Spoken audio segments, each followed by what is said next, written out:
Et salut Assemblée, ici Dave, on se retrouve aujourd'hui pour la présentation d'un petit deck légalement moderne. Et c'est un deck qui, bien que venu des ténèbres, ne vous est pas rien inconnu. En effet, pour ceux qui suivent assidûment la chaîne, vous l'avez peut-être deviné, il s'agit d'un deck Zubera. Alors, si vous ne savez pas ce qu'est un Zubera, voici un petit résumé. Alors, un Zubera est avant tout un type de créature, au même titre que chat. Cependant, les plus connus des Zubera sont au nombre de 5, un par couleur. Et ils ont tous des statistiques, coup de mana et une ligne de texte assez équivalente, qui dit notamment qu'un effet s'active, et cet effet s'active un nombre de fois en fonction du nombre de Zubera qui est mort ce tour-ci. Alors, vous me direz sans doute du coup qu'un seul Zubera, ça fait pas grand-chose, on est d'accord. Cependant, on voit que si on arrive à faire mourir 1, puis 2, puis 3 Zubera en un tour, ça commence à devenir très correct. Si on arrive à piocher 3 cartes en fin de partie, c'est quand même très décent, on peut se l'avouer. Alors, cependant, pour arriver à faire des choses assez décentes, comme je vais le dire, il faudrait réussir à choisir l'ordre dans lequel nos Zubera vont mourir. Voire même, chose encore plus intéressante, c'est ce sur quoi nous allons nous intéresser aujourd'hui, arriver à faire mourir tous nos Zubera en même temps. Ou tout du moins d'une manière assez rapide pour que l'on puisse faire proc les effets après avoir tué chacun des Zubera. Voilà. Alors, tout ce petit raisonnement n'est qu'une introduction pour pouvoir vous expliquer la force et les synergies internes du deck. Alors, notre but, comme je viens de le dire, va être de faire mourir simultanément autant de Zubera que possible. Pour ce faire, du coup, 2 cartes sont indispensables, la première étant la meilleure carte du deck, retenez-la bien, c'est l'entité miroir. Alors, l'entité miroir, qu'est-ce que c'est? Eh bien, c'est un changelin, avant tout. Avant tout, c'est un changelin, et du coup, ça a tous les types de créatures, notamment Zubera. Du coup, on peut voir de prime abord que si cette carte meurt en même temps qu'un autre Zubera, eh bien, elle fera activer l'effet du Zubera une fois de plus. Du coup, c'est très très sympa. Cependant, ce pourquoi la carte est essentielle au deck, c'est que son effet activable, qui coûte X, si on arrive à le faire proc, enfin on peut faire proc X pour 0, et là c'est extrêmement fort, parce que s'il y a une réponse en face, vous pouvez le refaire en réponse, et ça ne vous coûte rien, puisque vous faites X pour 0. Pourquoi vous faites X pour 0? Pour sacrifier vos créatures. Mais ça ne fait pas que ça sacrifie toutes vos créatures. Je prends des raccourcis, hein, bien entendu, si les créatures ont des marqueurs +1, +1, etc. Elles ne meurent pas, on verra ça un peu plus tard. De base, du coup, si vous faites X pour 0, toutes vos créatures meurent. Et le plus incroyable dans tout ça, c'est que toutes ces créatures deviennent de tous les types de créatures, et du coup, notamment des Zubera. Du coup, vous pouvez avoir que 1 ou 2 Zubera on board, plein d'autres créatures qui sont de type ce que vous voulez. Et toutes ces créatures vont être des Zubera. Et vous allez pouvoir rentabiliser vos Zubera d'une manière assez monstrueuse. Voilà. Du coup, c'est surtout ce à quoi sert la carte. La carte est déjà présente dans le format moderne pour son X aussi, mais pour une autre raison, bien entendu. Vous voyez bien que, genre, si vous avez un board de 5 créatures, tout de suite, payer juste 3, c'est assez... c'est un peu plus que décent, on va dire. C'est même très très correct. Ça peut faire de bonnes bastos. Voilà. Du coup, le but de notre deck, nous, on le voit bien ici avec cette carte, ça va être de créer du board. Je vais vous expliquer juste après comment est-ce qu'on arrive à faire ça, après que je vais du coup expliquer la deuxième carte la plus importante du deck, qui est le ralliement des ancêtres. Alors, le ralliement des ancêtres va nous permettre de ressusciter tous nos Zubera qui sont dans le cimetière, et ce pour uniquement 4, ce qui est extrêmement décent. Le seul petit problème de la carte, du coup, comme vous pouvez le constater, c'est que à notre prochain tour, du coup, ces créatures vont être exilées et non pas mourir. Ce qui est un énorme problème, vous me direz, pour les Zubera. Cependant, pas de panique, on a 2 solutions.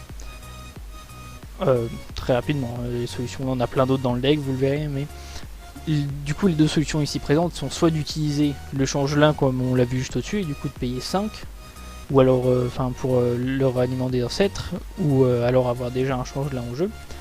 Et à ce compte là, vous allez récupérer tous vos Zubera, les sacrifier instantanément, et du coup faire des effets assez monstrueux. Ou alors vous pouvez tout simplement utiliser pour Chum Block. C'est ce à quoi vont servir les Zubera au final. Ils vont juste être là pour gagner du temps et de l'argent, je déconne. Ils vont du coup être là pour chum block. Et s'ils chum block, après vous allez faire en sorte qu'ils meurent, bien entendu. S'il y a des grosses menaces en face que vous voulez gérer, bien sûr, et que ça ne tuera pas tous vos Zubera, faites, c'est pas important. Genre, ce qui compte vraiment avec ce deck, c'est de survivre. Et ces cartes sont là pour ça. Elles sont là pour ça, et en même temps, elles servent à comboter énormément, à faire du coup beaucoup de valeur avec vos Zubera. Voilà. Du coup, avec tout ça, on voit bien que on a besoin d'un maximum de créatures, surtout pour rentabiliser l'entité miroir qui, du coup, pourrait être totalement insane. C'est pourquoi on va jouer du coup, je passe aux couleurs, hein. On va jouer du coup du blanc nécessairement puisque les cartes que je viens de vous montrer sont blanches, et on va aussi du coup jouer le Zubera vert. Pourquoi le Zubera vert? Parce que c'est le seul qui met du board et du coup il va en faire énormément avec nous, et ça on va apprécier. Alors ceci étant dit, on va passer à la troisième carte qui permet du coup qui a un aspect vraiment défensif dans le deck et qui permet du coup de faire comboter les Zubera. Et du coup il s'agit de la colère de Dieu. Colère de Dieu qu'on ne présente plus dans le format moderne. Pour 4 détruire toutes les créatures, tout est dit, c'est simple, c'est concis, c'est efficace. Et pour nous, on aime le faire même si on a du board parce que ça permet de rentabiliser tous nos Zubera en même temps. C'est très fort. Et on apprécie énormément. Voilà. Ceci dit, passons du coup à l'autre partie importante du deck, ce qu'on appelle des finishers en général. Alors, pour nous, les deux finishers principaux vont être la championne de Landbolt et l'archange sublime. On verra aussi que Uatli peut être un substitut à l'archange sublime, mais nous y reviendrons plus tard. Alors, la championne de Landbolt. La championne de Landbolt peut être vraiment très monstrueuse dans votre deck parce que, comme on l'a dit, on va réussir à mettre beaucoup de board avec nos Zubera. Si la championne est déjà présente, elle va gagner énormément de marqueurs et elle pourra du coup outrepasser toutes les défenses de vos adversaires et réussir à remporter tous les tokens que vous aurez créés avec.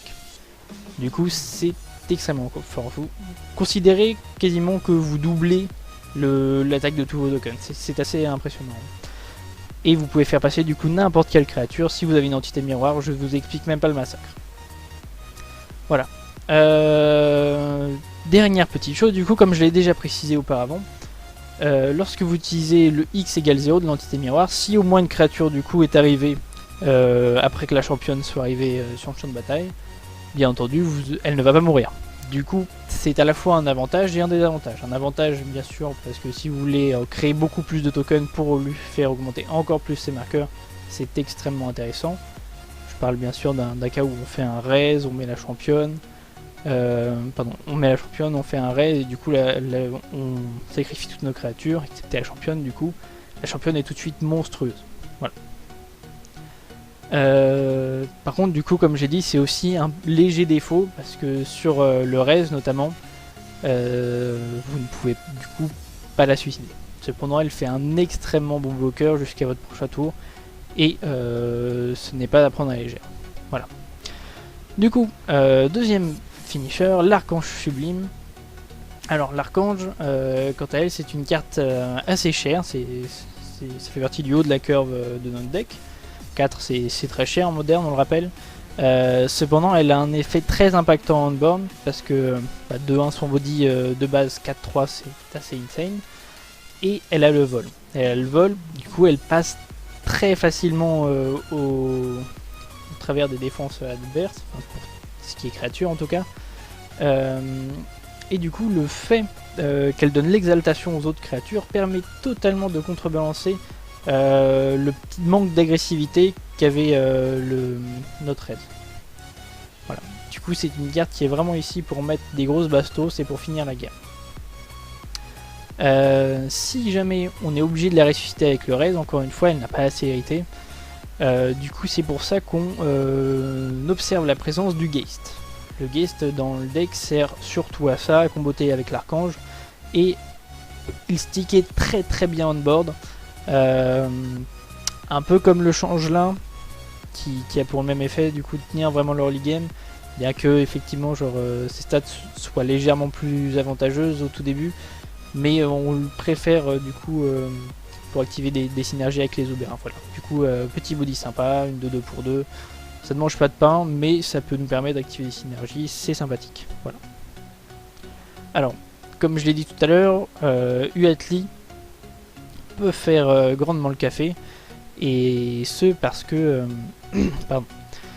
Et ce parce que son plus 1 l'a fait très rapidement grossir, ce qui en devient du coup rapidement une menace pour vos adversaires.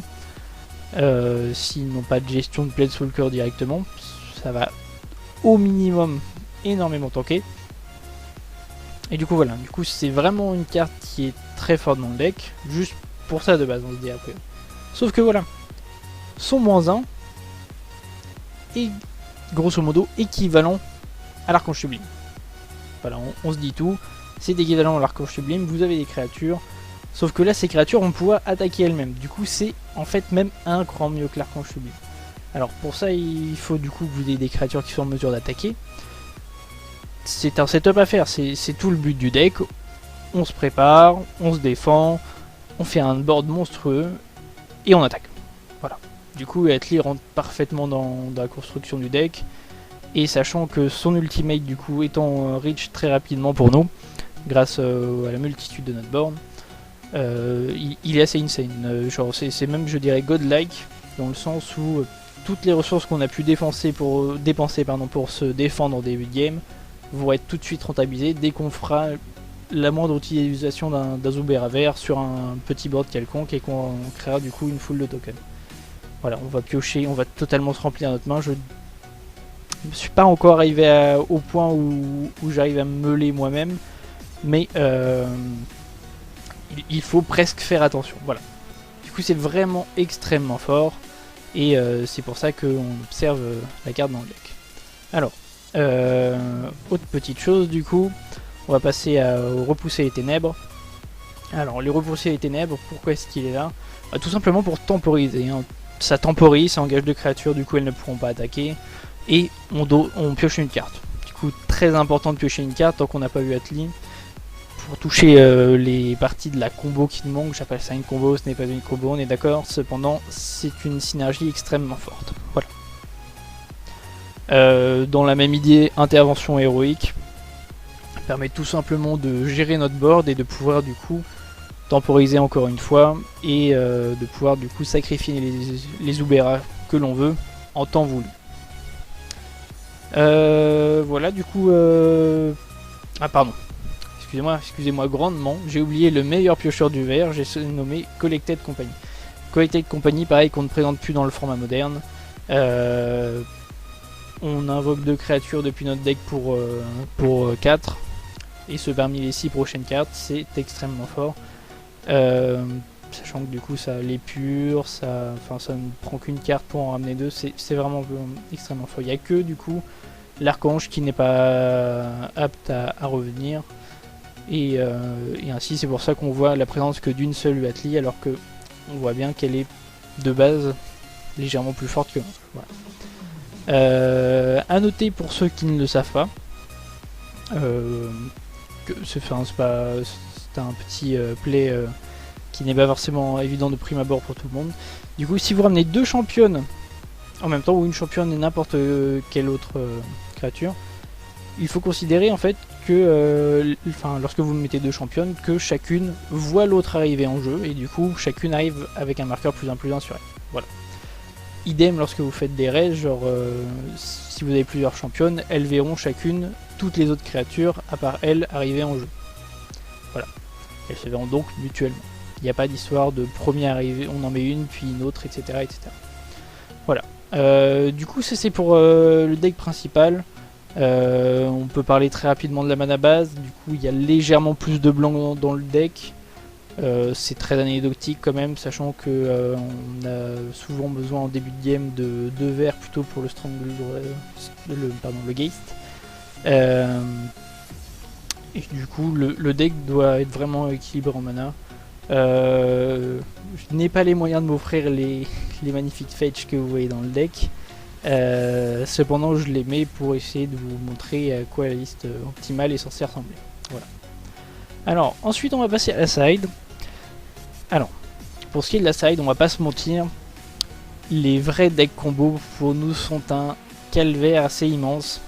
On a beaucoup de moyens de gestion contre les agros au vu du board assez impressionnant qu'on peut mettre, qu'on peut réussir à placer. Pour les contrôles, les contrôles on va le voir, excusez-moi, on va avoir des outils pour ça.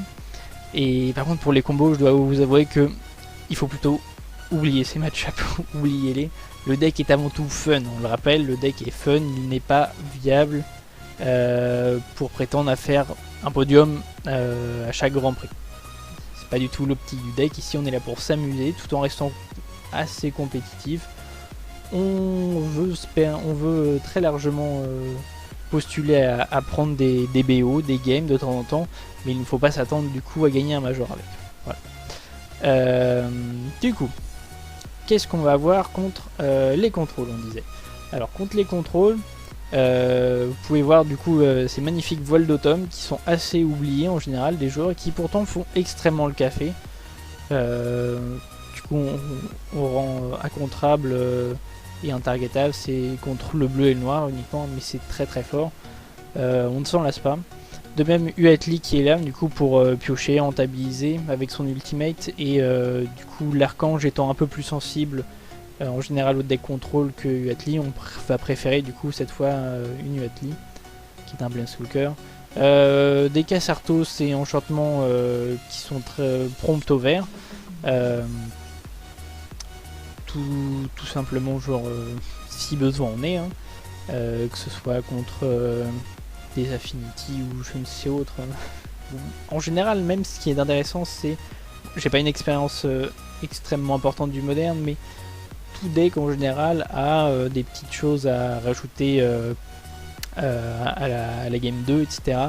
Et sachant que nous on joue pas mal avec le cimetière du coup, ils vont, en général les pets cimetières sont très souvent des artefacts du coup. Pensez à les rajouter si vous pensez que votre adversaire en joue, ça peut être très très sympathique. Voilà. Du coup le sage lui a un sage et pas 4 Nature's Claim. Pourquoi parce que le sage est lent, mais c'est une créature. Du coup ça peut être intéressant à voir comme body tout court, histoire de chum bloquer encore une fois. Et du coup de pouvoir proc plus d'effets de Zubera avec notre entité. Voilà. Du coup ensuite on passe au sanctuaire. Le sanctuaire. Du coup pareil contre les decks contrôle encore une fois qui permet vraiment du coup de rentabiliser si notre adversaire a énormément d'anti-bet au cas par cas. C'est ce qui nous gêne, on va pas se mentir, genre vous n'allez pas claquer votre destruction de board pour rentabiliser vos Zubera si un seul est en train de mourir alors que vous en avez 3 autres à côté, ce serait dommage. Du coup le sanctuaire est là pour du coup repiocher une carte, faire de la value, faire comme si entre guillemets il ne s'était rien passé pour vous. Voilà. C'est à ça que ça sert. Et ce qu'on cherche, enfin c'est l'effet auquel on... Excusez-moi. C'est l'effet qu'on souhaite lui dédier. Voilà. Ensuite on passe à silence. Alors silence du coup, contre contrôle c'est encore une fois très sympathique à avoir si vous voulez protéger votre combo. Excusez-moi je disais souvent combo en ce moment, alors que ce ne sont que des synergies. Si vous voulez protéger du coup le raise de vos créatures, c'est du coup une très bonne carte à lancer en début de partie. C'est à la fraction de seconde, on le rappelle. Voilà. Et du coup, dernier petit outil qui est là du coup au cas où que les agros soient vraiment très prédominants. Le Slaughter the Strong. Carte qui est assez oubliée actuellement en fait du format moderne, mais que je trouve ma foi extrêmement sympathique par le fait que tout simplement, si l'adversaire vous dépasse totalement sur le board, elle permet en fait de faire une colère divine à peu de choses près, sachant que vous pourrez aussi garder du board. Du coup, vous allez avoir au final à peu près des boards équivalents qui vont s'annuler. Vous pourrez du coup toujours vous, si vous en avez assez, si vous avez la possibilité, sacrifier vos Zubera, et sinon justement les garder pour chum block. Voilà. Du coup ça c'est vraiment s'il y a besoin contre les agros, c'est là pour ça. Voilà du coup la fin pour ce petit deck. Je vous fais un résumé du coup très rapide de l'ensemble. Vraiment utiliser les Zubera blancs pour temporiser, les verts pour créer du board et ceux avec le reste qui est récupérer les ancêtres et surtout l'entité miroir. L'entité miroir, meilleure carte du deck. On va ensuite utiliser les championnes, les archanges et la Huatli pour pouvoir faire des créatures assez importantes et aller tout droit face. Voilà. Du coup c'était une présentation, une petite deck tech par Dave. J'espère que ça vous a plu. N'hésitez surtout pas à nous mettre des commentaires. On apprécie vraiment les lire. Pour moi ici je vous demanderai du coup surtout si ça vous a plu. Parce que c'est un peu nouveau de faire des decks tech comme ça sur des decks un peu dark. Mais fun. Et du coup on aimerait vraiment avoir beaucoup de vos retours. Et voir si ça vous plaît. Si on peut continuer. Si vous avez d'autres idées de format, etc. On sait que le standard ça vous intéresse un peu. On essaiera d'y réfléchir. Voilà. Du coup c'était tout pour moi. Salut Assemblée et à la prochaine.